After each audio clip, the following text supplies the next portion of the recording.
I know you have this desire to try to regulate someone's emotions, like a partner or somebody that you're dating, or even a friend or a parent, whenever they feel like they're not 100% there, or they're a little bit sad or depressed. When they're being unavailable, they're being a little bit shut off, closed off, avoidant, just not expressive, right? A little bit more stoic. This is not something that makes you feel safe. It doesn't make you feel comfortable, because you have to question why they feel that way. Okay, so this is bringing up stuff from childhood, where whenever like your parent was unavailable for you, you internalized that, and you thought that there was something wrong with you. You thought that you did something wrong, and so you try to figure out how you can behave differently so that you get your parent to open up to you, or to love you, or to show you care or nurturance or attention or affection.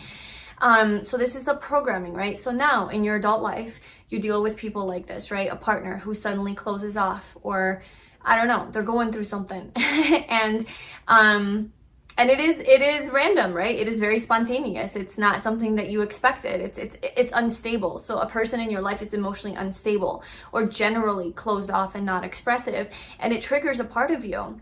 And what do you want to do? You want to ask them how they're feeling. You want to ask them, hey, what's going on with you? Why are you being so quiet? And you want to fucking be an investigator to try to get to the bottom of why they feel the way that they do. And then you start to take it upon yourself to take responsibility and think that it's your fault, or to think that you did something wrong, or maybe if you do something differently or ask more questions, or you act in a nicer way, or whatever you perform, then you're going to have them be happier and to open up to you, and then you can feel reconnected to them. You can feel that feeling of safety, that now that, okay, they're back emotionally, they're back.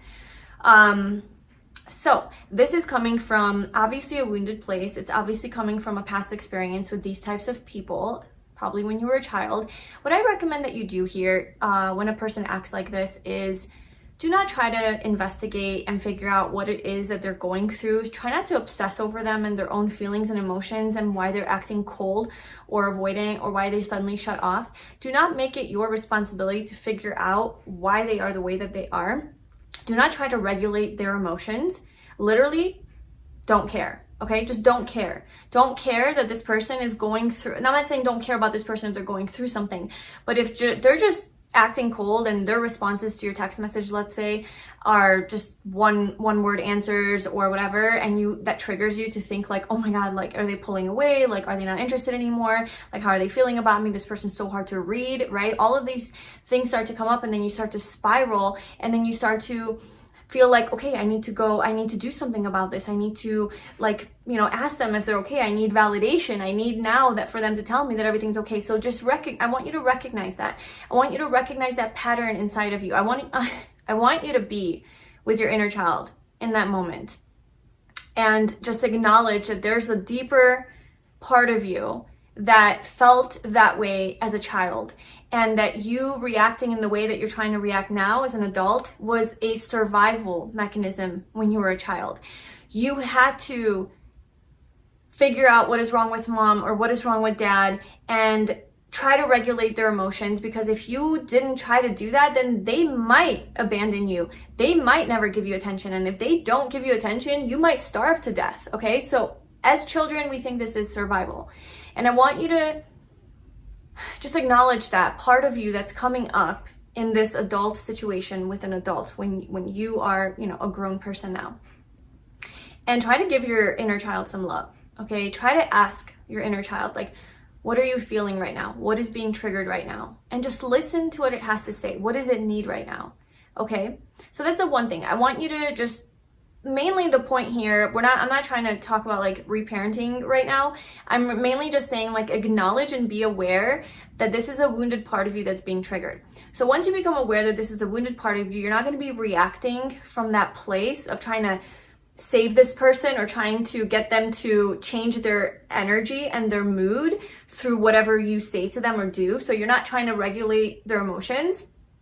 You are going to now bring the attention back to you and literally be like, okay, I have nothing to do with this. This is this person. I'm going to let them do their thing. I'm just going to let them be. I'm going to let them be mad. I'm going to let them be annoyed. I'm going to let them take their space, But I am going to put up a boundary. And this is where you take your power back. You put up a boundary and you say, I'm not going to ask this person. I'm not going to be like, give more of myself or overperform to try to get this person's mood to change. Instead, I'm going to take the attention away from this person. I'm going to bring it on myself.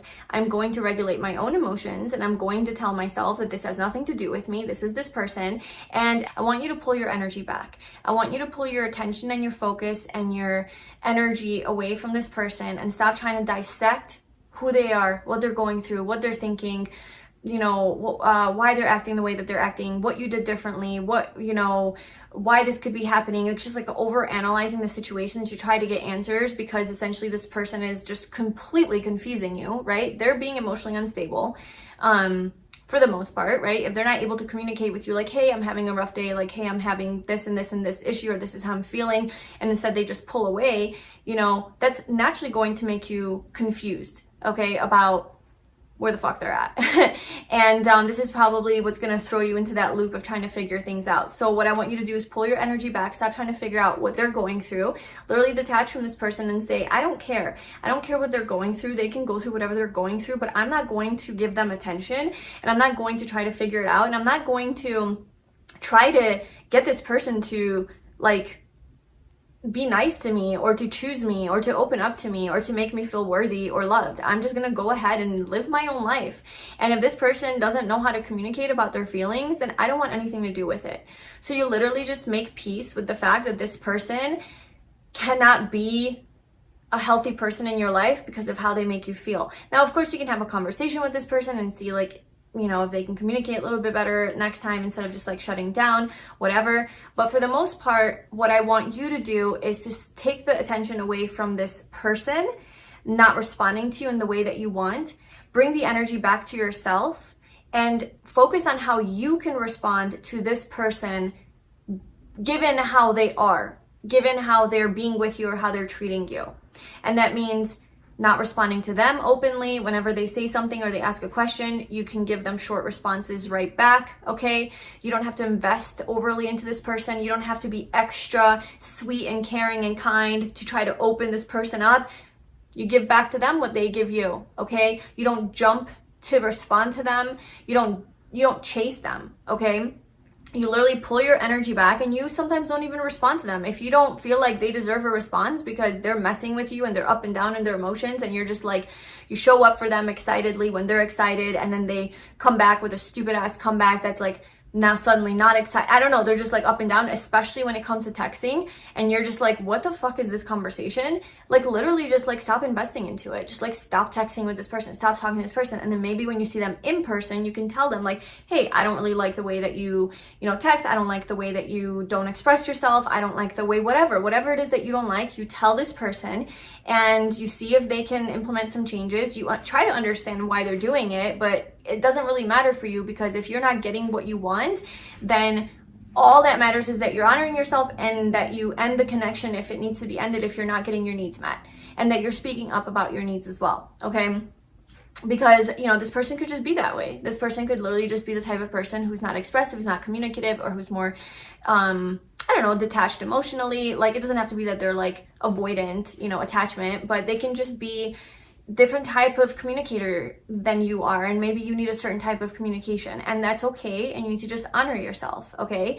But in that moment that this person triggers you, I need you to forego the need and the desire to try to win this person over, and I need you to just do you, okay? I need you to come back home to yourself and stop investigating this person and trying to figure out what they're going through, and try to figure out how you're going to respond, okay? Focus on how am I going to respond to this person, what makes me feel safe, what makes me feel empowered, what makes me feel chosen, okay? By myself, not by this person. What makes me feel like I'm choosing myself? And whatever the answers to that is what you shall do. And this might trigger some abandonment issues, because you're well, if I'm going to come back cold as well and not my chirpy self, this person might not be interested anymore. They might be well, why isn't she giving me that kind of attention? Why has her energy changed? That's okay. Let them wonder. Let them think. Maybe they'll take a moment to reflect on their own communication style, or then maybe you guys could have a conversation. But a big part of this is being ready to let this person go if they once you put up a boundary, you know, if this person can't handle that boundary, then that's a clear sign that this person is not for you, right? This person is not healthy for you. They're not respecting your boundaries. So that's just something that I recommend that you try the next time that this happens. I hope that this was helpful, and I will see you in my next video. Bye.